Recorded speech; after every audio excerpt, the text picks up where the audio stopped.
이 시편 147편은 우리 하나님의 전지하심, 하나님의 위대하심을 노래하는 그러한 찬양이죠. 누가 지었는지, 언제 지었는지 명확하게 알 수는 없어요. 그런데 많은 사람들이 아마도 이것이 바벨론의 포로로 이렇게 끌려갔던 이스라엘 백성이 이제 페르시아 왕 고레스가 이제 고국으로 다 돌아가라 이렇게 전혀 기대도 하지 않았던 칙령을 이렇게 발표하고, 그래서 사람들이 고국으로 돌아가게 되는 상황에서 지은 시가 아닐까 이렇게 생각을 합니다.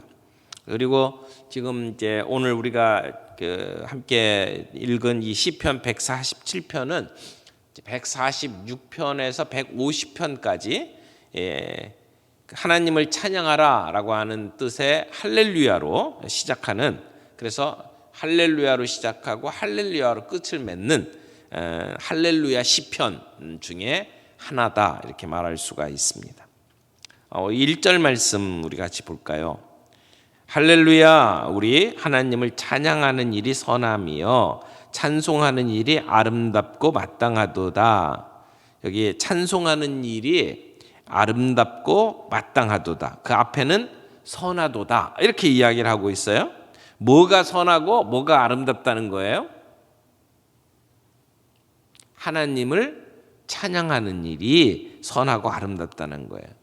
여러분, 뭔가 대단한 봉사를 하고 대단한 헌신을 해서 열매를 만들어내는 것이 아니라 하나님을 찬양하는 일이 선하고 아름답고 마땅하다 이렇게 이야기를 하고 있어요. 그러니까 찬송하는 일이 그렇게 멋지고 아름답고 좋은 일이고 마땅한 일이다라고 하는 것이죠. 그런데 그 뒤에 보면 우리가 왜 찬송해야 되는지에 대한 이유가 나와요. 마땅히 찬송해야 될 이유가 있어서 찬송을 하라고 하는 것이죠. 사실 우리가 하나님의 피조물입니다. 피조물이 우리를 지으신 창조주 하나님을 가장 기쁘시게 할 수 있는 일이 뭘까라고 생각을 하면 그 하나님을 찬양하는 것이 최고다라고 하는 생각이 듭니다. 찬양한다는 것은 하나님의 이름을 높인다, 인정한다 그런 뜻이 담겨져 있잖아요. 그분이 우리를 위해서 무엇을 하셨고 정말 하나님은 어떤 분이다라고 우리가 말로 인정하는 게 찬양이에요. 하나님을 찬양한다라고 하는 것은 하나님이 어떠하신 분이다라고 하는 것을 우리가 인정하는 것이고, 그래서 그분 앞에 무릎을 꿇는 것이고, 그래서 우리의 그런 하나님을 인정하고 하나님을 높이는 우리의 모습을 하나님이 기뻐하신다라고 하는 것이죠.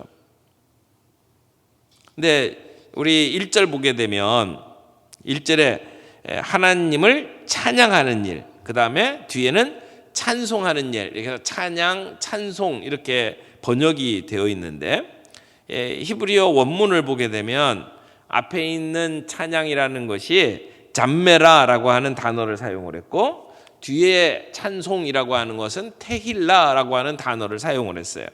이 잠메라라고 하는 단어는 우리가 입술로 하나님을 찬양하는 것뿐만이 아니라 모든 악기를 다 동원해서 노래 부르는 것, 이것을 잠메라라고 하는 그러한 단어의 의미고, 테힐라라고 하는 것은 공개적으로 사람들 앞에 하나님의 영광을 높이는 것을 얘기를 해요. 그러니까 앞에 있는 것과 뒤에 있는 게 약간 다른 의미를 가지고 있는 거잖아요. 그런데 이런 두 가지 다른 단어를 사용해 가면서 그렇게 하나님을 높이고 찬양하고 노래하는 것이 얼마나 중요한 것인지를 오늘 성경은 이야기를 하고 있어요. 그러니까 우리가 하나님을 찬양하는 것은 다양한 형식이 가능하다. 거기에 곡조를 붙여서 꾀꼬리 같은 목소리를 하든, 아니면 공개적으로 사람들 앞에 이 모든 것이 하나님이 하신 겁니다라고 선포를 하든, 이 모든 것들을 다 포함해서 찬양하는 것이 중요하다라고 하는 것을 이야기하고, 그 다음에 여기 선하다, 또 아름답다, 마땅하다 이런 표현을 썼는데 여기 선하다라고 하는 것은 우리가 그 성경에 굉장히 많이 나오는 단어예요. 토부라고 하는 단어인데 선하다라고 하는 것은 좋다 그런 뜻이에요. 좋다. 이 찬양하는 것이 우리에게 정말 좋은 것이다 그런 뜻이에요. 그 다음에 아름답다라고 했는데 이 아름답다라고 하는 말의 뜻은 우리를 기분 좋게 만들고 유쾌하게 만든다 이런 뜻이고요. 마땅하다라고 하는 것은 딱 들어맞고 적합하다 이런 뜻이에요. 그러니까 이 세 가지 의미를 다 종합을 하면 우리가 하나님을 높이고 곡조를 붙여서 찬양하고 이런 것들은 정말 좋은 일이다. 우리를 좋게 만들고 우리를 기분 좋게 유쾌하게 만들고 그리고 우리가 하나님을 대할 수 있는 딱 들어맞는 적합한 일이다. 이렇게 이야기를 하는 것이죠. 그것을 보면 이 찬양이라고 하는 것이 하나님을 높이고 하나님께 정말 좋은 것이기도 하지만 동시에 우리에게도 그렇게 좋은 거다. 우리에게 정말 좋은 것이다. 우리에게 유익한 것이다. 이렇게 이야기를 하는 거예요. 그러면 오늘 이 시편 147편에서 무엇 때문에 찬송해야 된다고 이야기를 하느냐? 3절 말씀 보세요. 상심한 자들을 고치시며 그들의 상처를 싸매시는도다. 우리 마음이 상한 자를 고치시는 하나님. 우리 그렇게 고백하잖아요. 마음이 상한 자, 상심한 자를 다 고쳐주시는 하나님이시기 때문에 찬양해야 한다라고 하는 거예요. 그러면 어떤 치유가 일어나는 거예요? 2절부터 이어서 보면 그 내용이 더 분명해져요. 2절부터 보겠습니다. 여호와께서 예루살렘을 세우시며 이스라엘에 흩어진 자들을 모으시며 상심한 자들을 고치시며 그들의 상처를 싸매시는도다. 나라가 망해서 뿔뿔이 다 흩어졌어요. 그래서 포로로 끌려갔어요. 그런 상처를 이스라엘 백성들이 입었단 말이에요.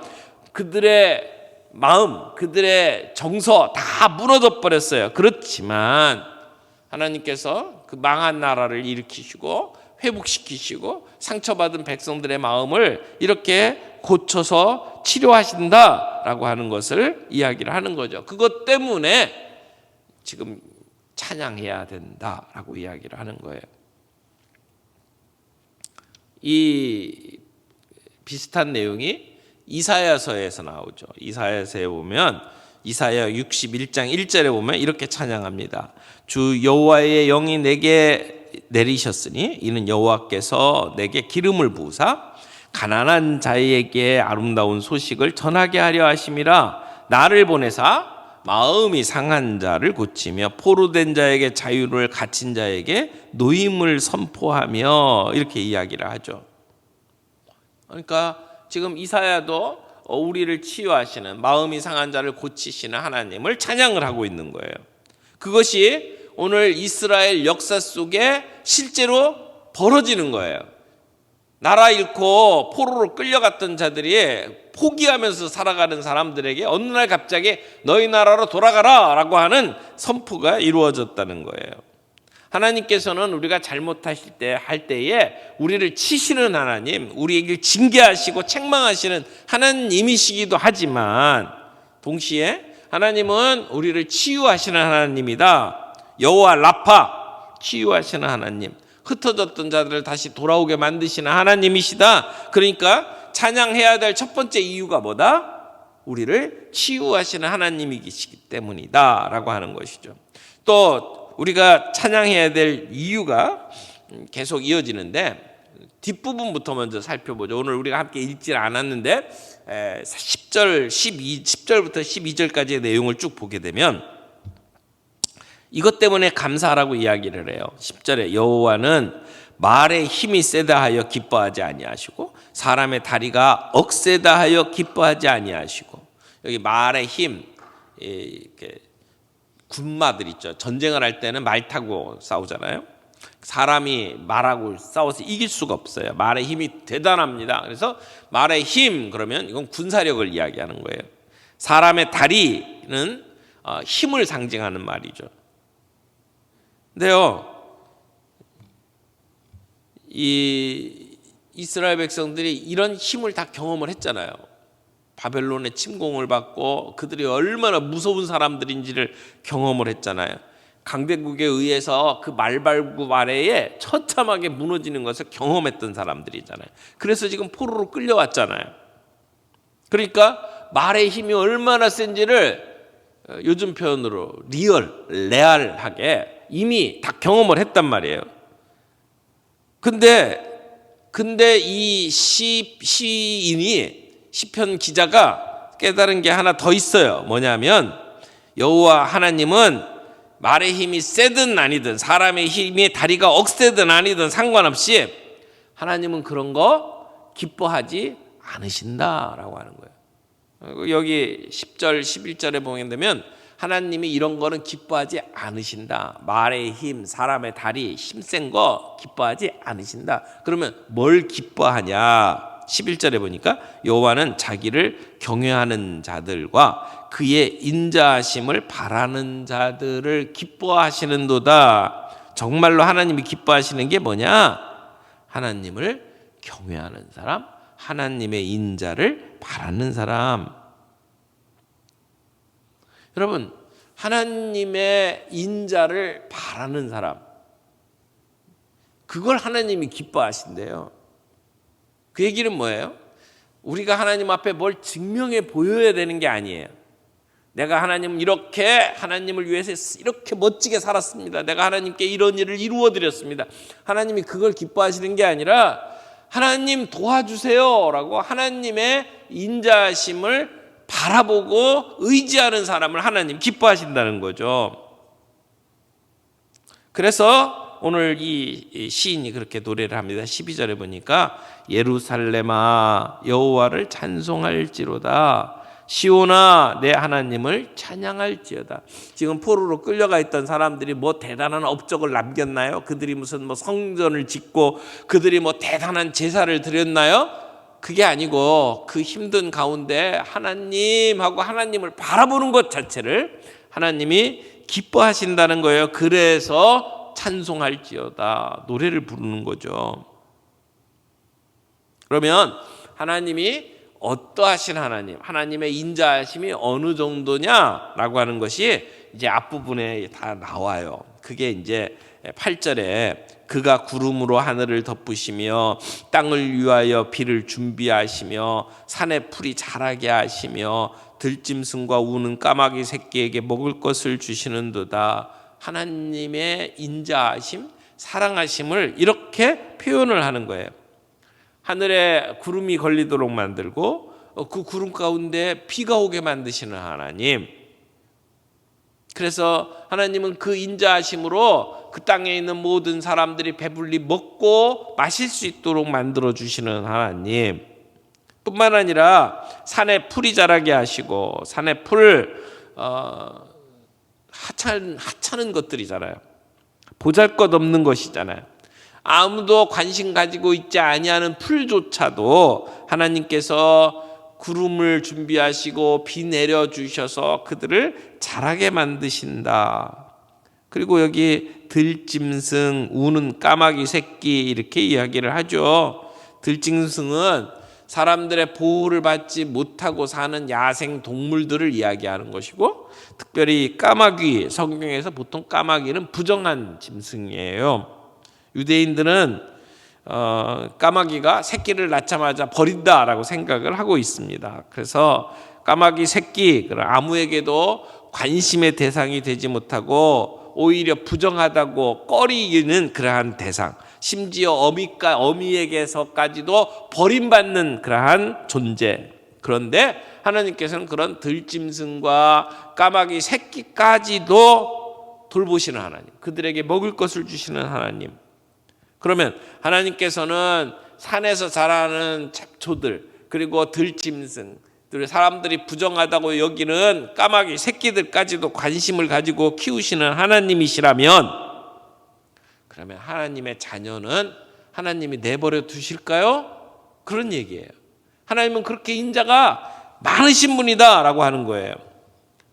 이렇게 자연 미물도 하나님께서 그들의 필요를 다 채워주신다면, 하나님께서 하나님 자신의 자녀들을, 그들이 필요한 양식, 그들이 요구하는 것들을 들어주시지 않겠느냐라고 이야기를 하는 거죠. 예수님께서도 그렇게 말씀하셨잖아요. 공중의 새를 보라, 심지도 아니하고 거두지도 아니하고 창고에 모아 들이지도 아니하되 너희 하늘 아버지께서 기르시나니 너희는 이것들보다 귀하지 아니하냐. 우리는 그것보다 귀한 존재가 아니냐는 거예요. 그러니까 하나님께서 너희들을 돌보지 않겠느냐. 오늘 있다가 내일 아궁이에 던져지는 들풀도 하나님께서 이같이 입히시거든 하물며 너희일까 보냐. 믿음이 적은 자들아. 여러분, 하나님은 이렇게 우리를 돌보시는 하나님, 인자가 많으신 하나님, 그러니까 염려하지 말고 하나님을 찬양하라 라고 오늘 본문이 이야기를 하는 거예요. 그 인자하심 하나님을 바라보는 것 자체를 하나님이 기뻐하신다는 거예요. 그런 하나님을 찬양하자는 것이죠. 아무리 힘들고 어려운 일이 있어도 그 가운데에서 우리를 향하신 하나님의 뜻을 생각하고 찬양하는 것.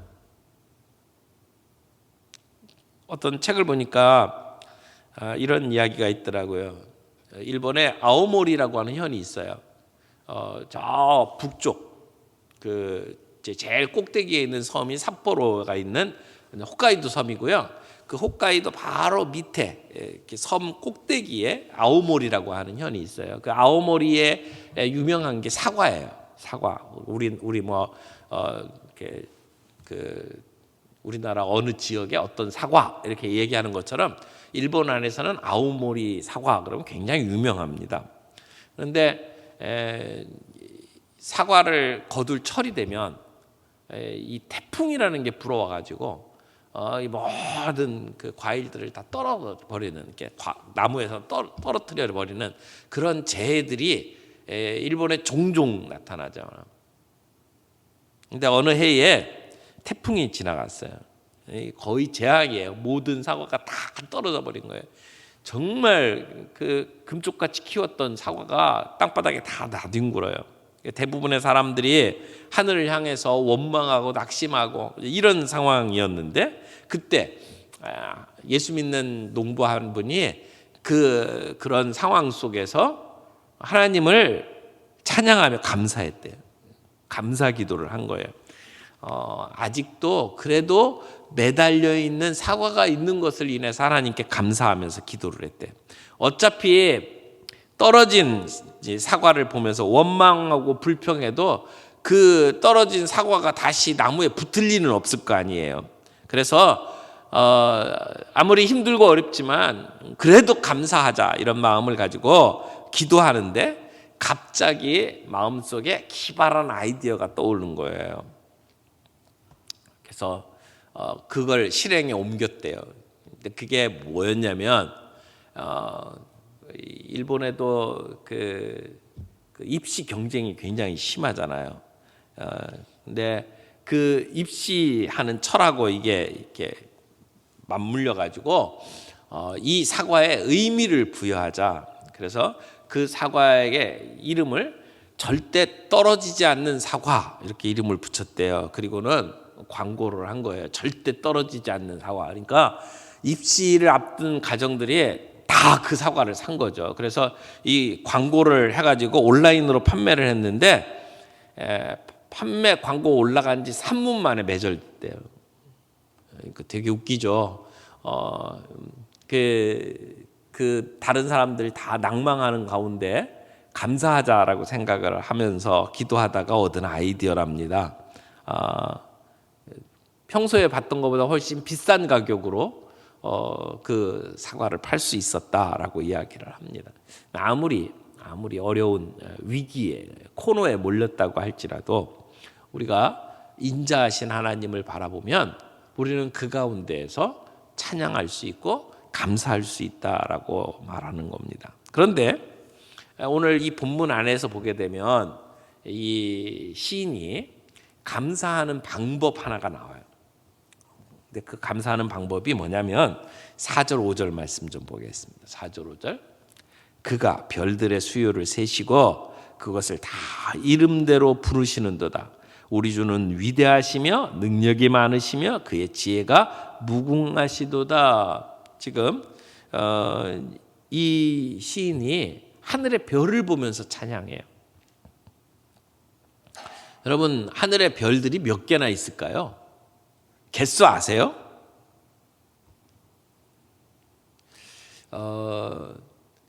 정확하게 알 수 있는 방법은 없는데요. 다 추측이에요. 과학자들이 추측을 하는데 우리가 속해 있는 은하계 안에 별들이 약 1000억 개에서 4000억 개의 별이 있다, 이렇게 얘기를 해요. 우리가 태양계라고 하는 은하계 속에 살고 있는데 그 태양계 안에 있는 숫자만 따져보니까 한 1000억 개에서 4000억 개, 숫자가 굉장히 넓죠, 폭이. 근데 그만큼 잘 모른다는 얘기예요. 근데 그 수많은 하늘의 별, 근데 그런 은하계가 하나가 아니라는 거예요. 엄청나게 또 많다는 거죠. 그러니까 그 숫자는 우리가 헤아릴 수가 없는 거예요. 그런데 오늘 성경에서는 뭐라고 이야기하냐면 하나님은 그 별들의 수요를 아시는 하나님. 근데 아실 뿐만 아니라 뭐라고 그랬어요? 다 이름대로 부르시는 하나님.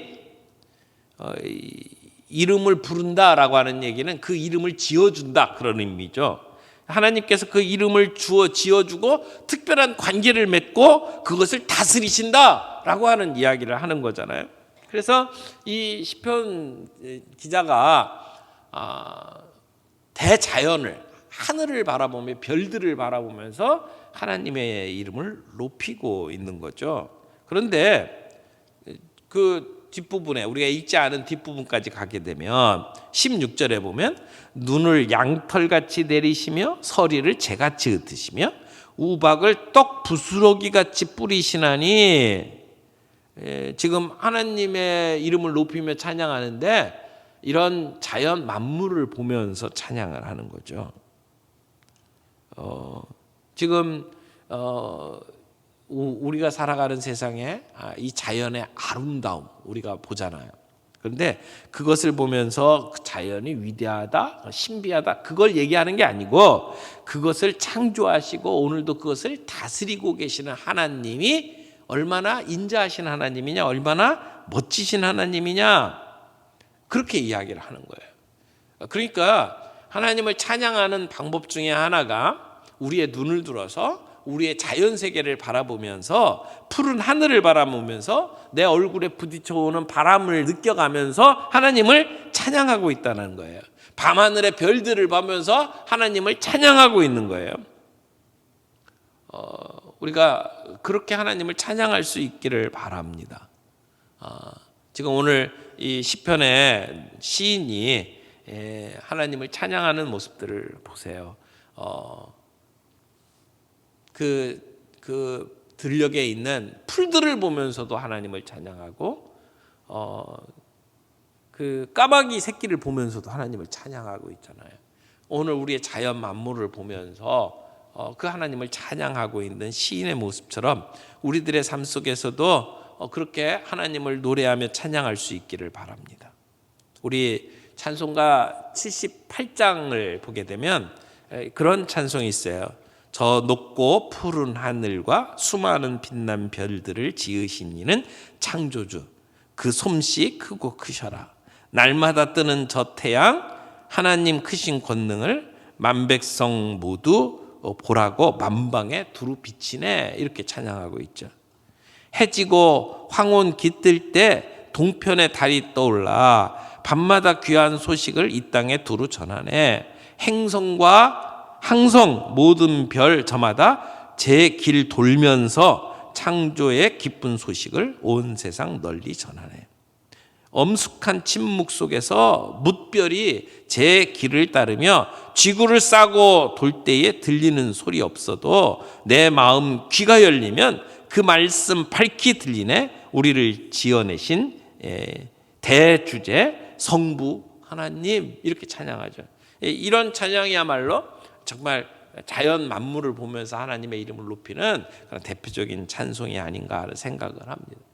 자, 오늘 우리에게 주신 이 말씀을 마음속에 잘 담고 우리도 그런 찬양에 흠뻑 빠지는, 하나님 앞에 찬양하며 나아갈 수 있는 저희들이 되기를 바랍니다. 그 찬양이 얼마나 좋은 것인지, 얼마나 아름다운 것인지, 얼마나 마땅한 것인지를 우리가 깨달아 알기를 원하고, 그렇게 찬양하기 위해서 우리의 눈을 들어 자연 만물을 보면서 하나님이 지으신 세상을 바라보면서 우리 주변에 있는 물건들을 보면서 그렇게 하나님을 찬양하면서 하나님 앞에 나아가는 저와 여러분들이 되기를 바랍니다. 그런 찬양하는 사람, 그렇게 하나님을 의지하는 사람은 하나님이 기뻐하신다라고 하는 사실 깨달을 수 있고, 또 우리의 상한 것 마음을 치유하시는 하나님, 때로는 어둡고 힘든 그러한 코너에 우리가 몰릴지라도 그 가운데 하나님은 우리를 치유하시고 우리를 회복시키시는 하나님이심을 믿고 힘들고 어려운 가운데에서도 하나님을 찬양할 수 있는 저와 여러분들이 되기를 바랍니다.